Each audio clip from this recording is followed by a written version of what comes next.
Mrs. Heather Akanni, a specialist in the $200 million World Bank-assisted project, Agro-Processing, Productivity Enhancement and Livelihood Improvement Support Project, appeals, says 21,000 women and youth are to benefit from the project. Heather, who is the National Women, Youth and Livelihood Specialist at the National Coordinating Head Office of Appeals, said the 21,000 women and youth formed 35% of the 60,000 beneficiaries of the project across the 6 states. They will choose the areas of the value chain that they are interested in.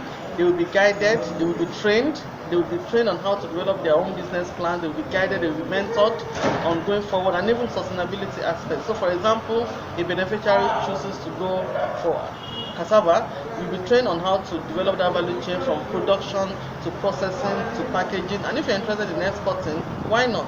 And as well, they will be guided in registering with CS to get all their documentation. They will be mentored on how to sustain the project even after the Appeals project runs up. And each of the beneficiaries in the group are also given grants to support their individual projects to the minimum of 2.5 or 2 million naira per individual in the group.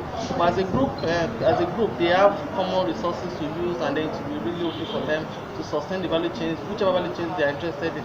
Each of the participating states is looking at 3 value chains: one for food security, a value chain for food security, a value chain for export potential, a value chain for livelihood improvement. So all of this really go a long way in each of the states. The Enugu State Women, Youth and Livelihood Specialist, Mrs. Ihoma Eze, said as one of the focal states, Enugu State will take the privilege given to women and youth seriously. To be empowering people, existing farmers, women and youths, and startups, people who have interest in agribusiness along production, processing and marketing. And we're going to empower them in the area we desire to go into. We're not going to give money, we're going to empower them on grants based on their business investment plan.